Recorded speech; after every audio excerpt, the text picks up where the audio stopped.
Parenthood is a time of so much change for you and your baby. A little reliable information can go a long way towards making this new life a good life. I'm Jessica Rolph, and this is My New Life, a Lovevery podcast. While the science aligns on what's healthy for a baby's brain development, when it comes to how to care for our babies, there's a seemingly endless supply of competing perspectives.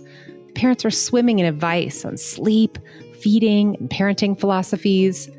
In this season of the podcast, we aim to provide a variety of curated perspectives so you can make informed choices for your family.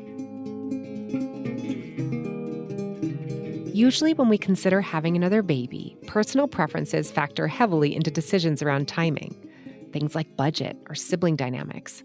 It's rare to consider the health impacts, and it's even less common to discuss birth spacing with your doctor.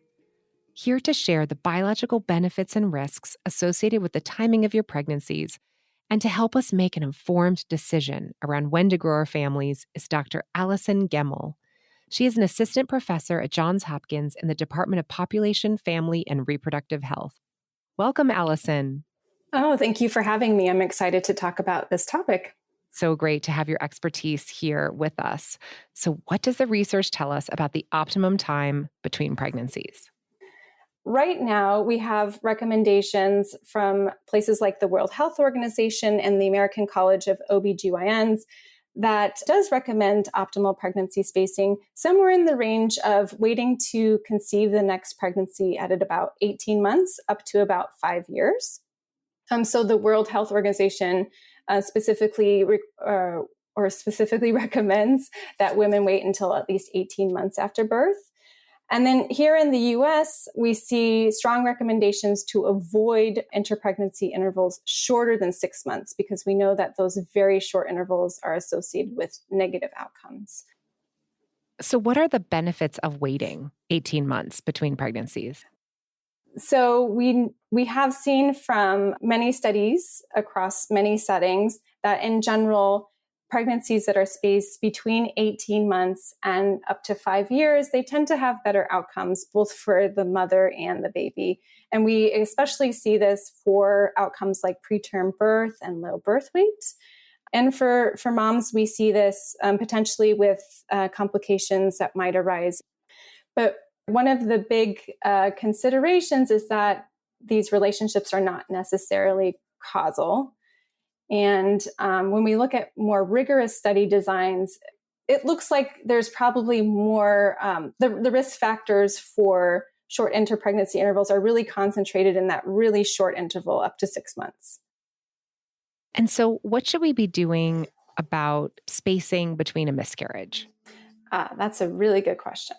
So the guidelines that we were seeing from places like the World Health Organization didn't really have any specific recommendations for people that had experienced miscarriage and even stillbirth. More recently, we've seen studies, though, that indicate that really it doesn't really matter how long you wait. So that's good news. You don't have to wait this recommended 18 months, for example. And that's the same for stillbirth. So that's good news. And what about maternal age? How do we think about the risks that grow when you are a little bit of an older mom? I had my last baby when I was 40. And I remember wondering about birth spacing and that competing with, maybe I should just get pregnant quickly because I'm getting older. Yeah. So I think this is a really interesting question. So first of all, I should say that the risks associated with these adverse outcomes, especially things like preterm birth and low birth weight, first of all, it's a really modest risk. Second of all, it's not clear that it's really causal. And then I totally agree. We need to balance the risks that we do know occur with maternal age, with especially advanced maternal age. So really, it comes down to potentially balancing out the increased risk of these short interpregnancy intervals with the known risks of advanced maternal age. And part of my research has shown that among women who start childbearing after age 35, they do have short interpregnancy intervals, and those short interpregnancy intervals are more likely to be intended and planned. And what's interesting about that is we know that pregnancy planning and intention are associated with good outcomes too. So it's a little complicated when we introduce that factor in there too. So I think if you're in your late 30s and you just had your first birth and you're considering when to have your next child, I wouldn't put so much emphasis on this interpregnancy length. Like, maybe I would avoid very short intervals. This is something I haven't talked about, but we know that pregnancies that are conceived really right after birth, so within 6 months, those ones, maybe there really is something going on there. And that makes sense from the perspective of wanting, this physiological recovery. But, I think by and large, the research suggests that it's probably okay if you want to start attempting pregnancy after those 6 months. I will say one thing that we are starting to see, though, is if you had a complication during your first birth or delivery, that maybe you wait a little bit longer. So, for example, if you had a cesarean section, you might want to wait at least a year. If you had other types of complications, like placental abruption is a really serious one, you might want to wait a little longer for that as well.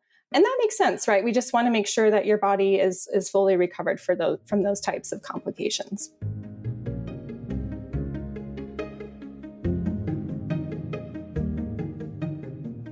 Have you heard of Lovevery? We create play kits designed by experts to help develop your child's brain. Every 2 to 3 months, a play kit is delivered to your home. It's matched your child's age and what they are hungry to learn. We've done all the research, so you don't have to. Go to lovevery.com to learn more. LOVEVERY.com.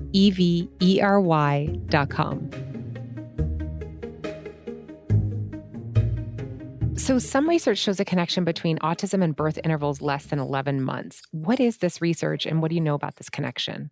Mm-hmm. Yeah. So we're starting to see a lot more research looking at outcomes beyond birth. And autism is a very important neurodevelopment outcome that we care about.